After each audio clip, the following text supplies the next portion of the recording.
103 days of semen retention. Pretty fucking mad. It's been easy. That's not clickbait. Genuinely been easy. I'm going to share some things in this video that I truly think will resonate with anybody on a semen retention journey. Because I've been that guy in comment sections before, hearing other people talk about the streaks, thinking, how the fuck are you guys managing to do this? I heard about it years ago, but I never really like tried to do it. And then last year, coming out the back of a relationship, I was pretty adamant I was going to try it. Failed many 1 and 2 week attempts, more than I can count.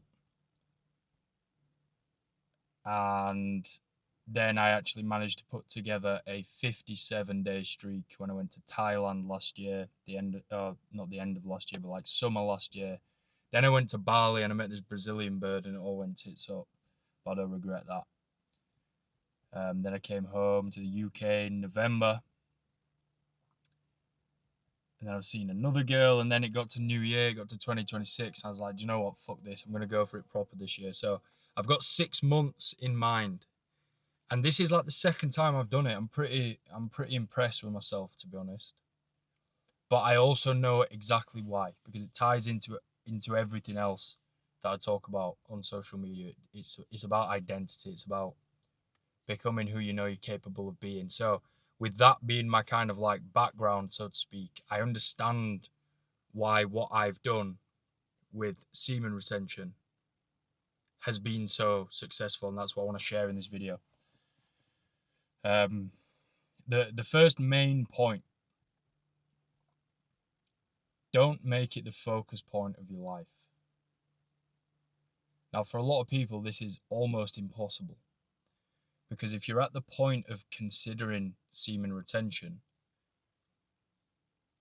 a lot of people, I think, this wasn't really my entry point, but I know from just watching so many videos on it, I know this is where most people are at. They've got a big problem with porn, which I had back in the day, but it's not like that's not a now thing for me. It's not like the catalyst that's made me do semen retention. But I know a lot of people, a lot of young men struggle with porn addiction, and just lust. That's definitely me, or it was me, just a lustful mind.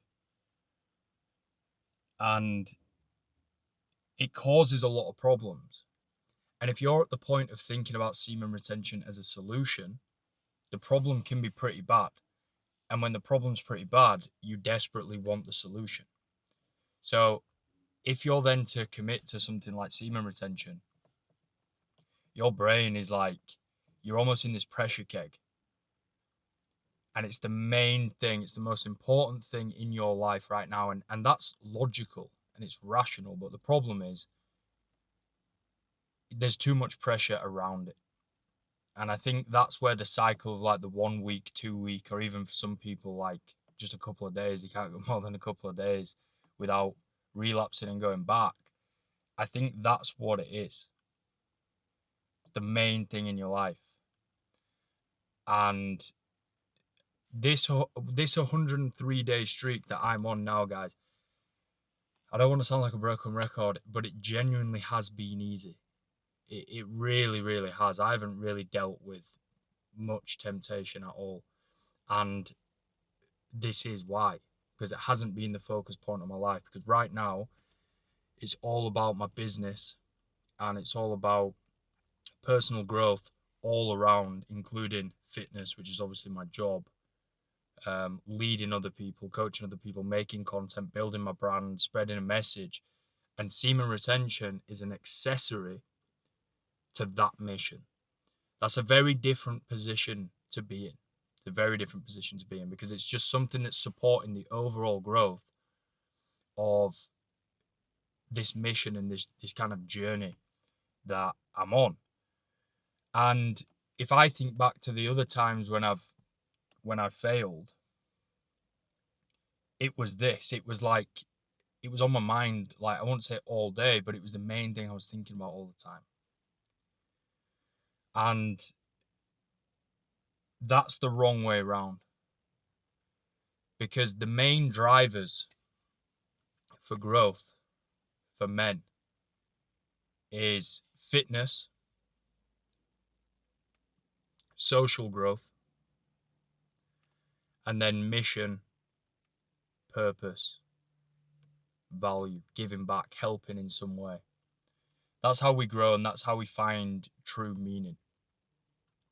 And semen retention isn't meant to be one of those things. It's not meant to be the main focus point. I understand, there's YouTubers in the semen retention space that have they only talk about semen retention. I understand it for those guys because they're trying to educate and they're trying to know everything and just be so introspective and really pick up all of the minute details that semen retention gives, like all the benefits, to then share with other people. And I understand for those guys it would be like the main thing because they need to know about it to then teach other people. For the average person that's maybe not where they want to be in life, don't make it the main thing. You don't even want to fucking really think about it. Like, I would be lying if I say I didn't count the days at times. Obviously, I've done that. It's hard not to do that. But you do want to get to a point where you're just not bothered. Just don't give a fuck. I had to sit here and Google on ChatGPT just before I started filming how many days into the calendar year. 103 days. So I'm actually I said 103 days. But that's like the last time I checked was probably like 70 something. So I've seen that and I was like, fuck. But that's where you want to be, right? That's where you want to be. If the only thing you're focusing on for growth is retaining your seed, you're gonna have a problem retaining your seed. You need a fitness goal. You need an idea in your mind of who you're trying to become. And you need to break that down into a daily process of daily non-negotiables, including all of the fitness goals, fitness boxes to tick that fall within that. But then your other growth mechanisms like studying, reading, anything personal growth based. I had a lot of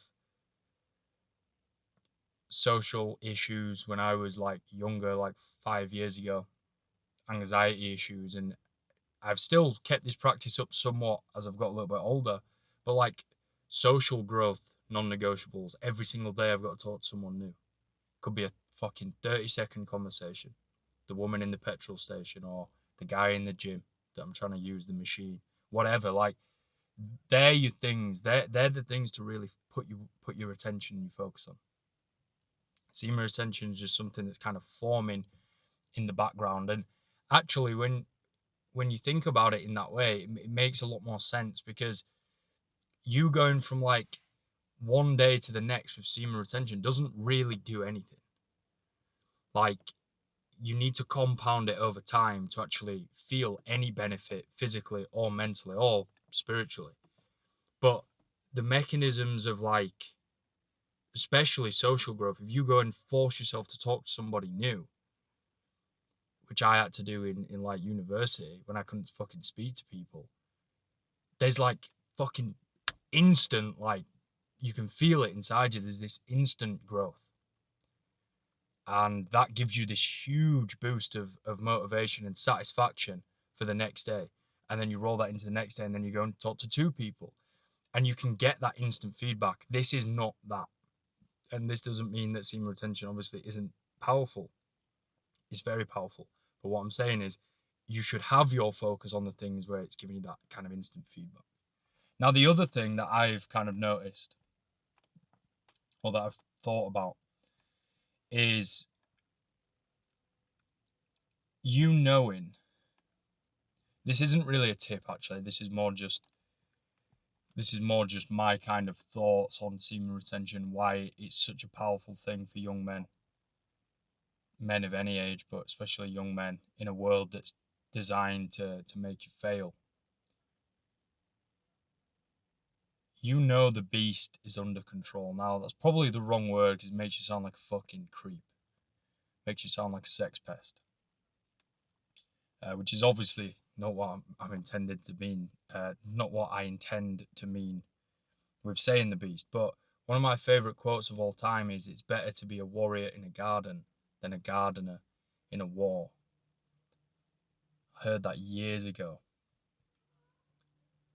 and that is what all men should be. You should have the ability, the faculties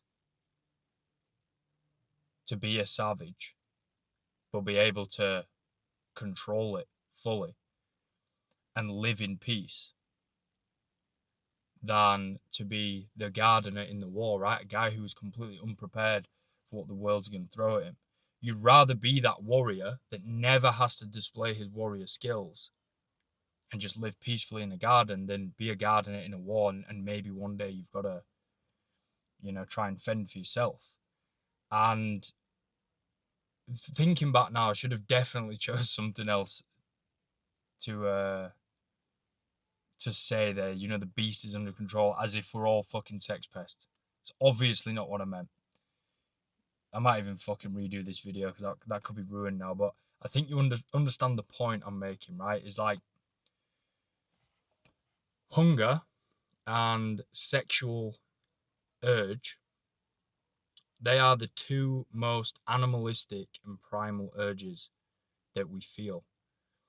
And if you think about what people will do in situations, not saying you or I, not saying that's me or it's you watching this video right now, but if you think about what people do, people will kill people when they're hungry enough, because it's a matter of survival.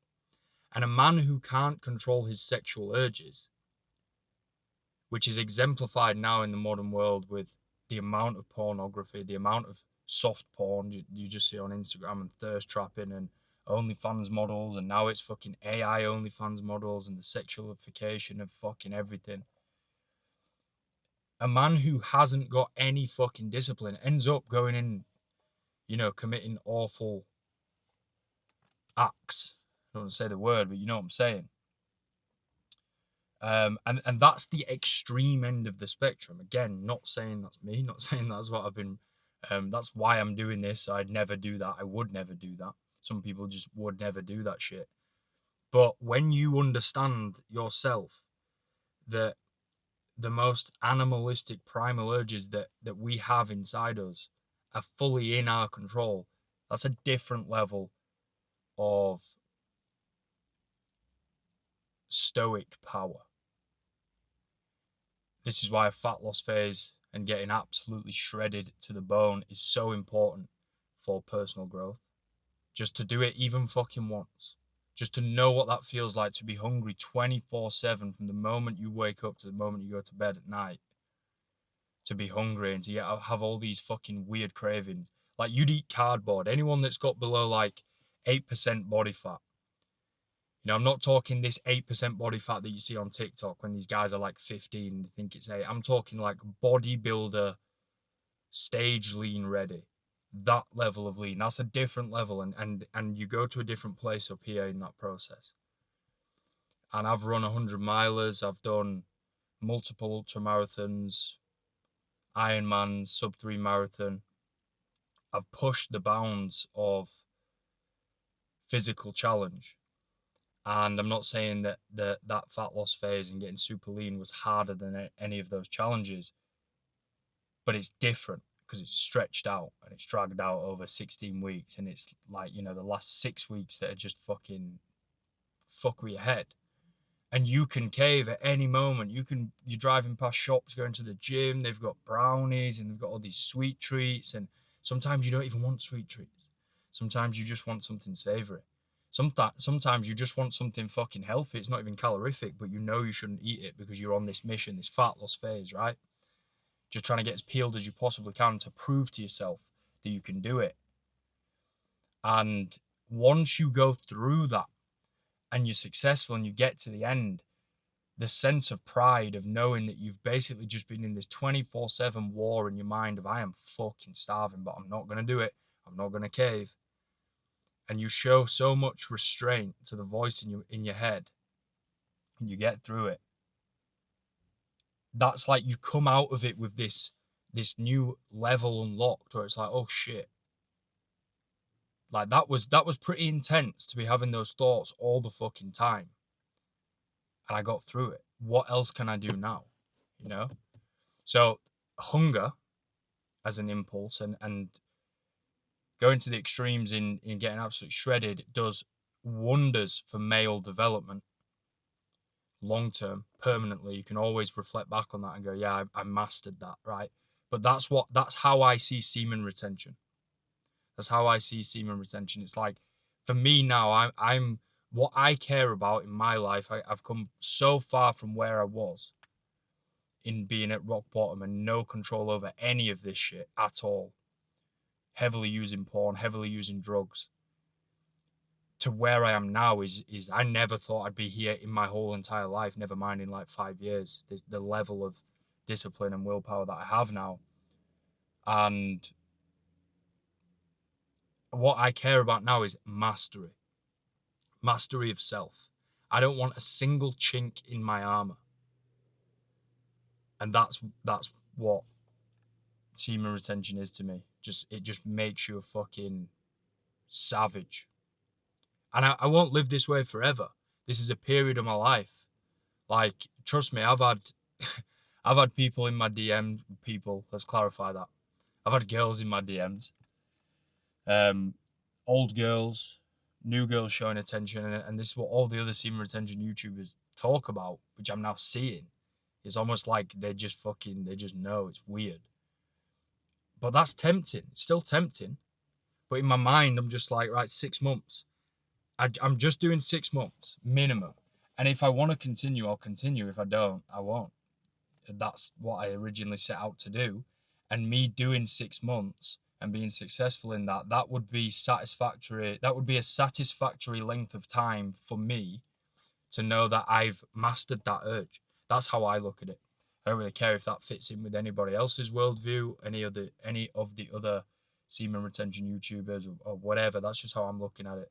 I know a lot of them like to just live that way as a lifestyle. They do like years and whatever. But I like sex, and I don't want to fucking take that away from my whole entire life. So yeah, that's it, boys. Really, I will probably make another video at some point. It's pretty mad that the first video I've made is 103 days. So yeah, I hope you've got some sort of value from that. And I wish everybody, whoever is on this semen retention grind, I wish you the best of luck. If you want to ask any questions, fire away in the comments. Other than that, it's Monday morning. Caffeinated to the fucking gills. I'm about to go into the gym and hit a push session. It's a lovely weather. It's not actually that warm in the UK today, but it's fucking lovely weather. And if there's any international viewers, just understand we don't get the sun a lot. This is rare. So, yeah. Appreciate you watching, guys. And I'll catch you in the next one.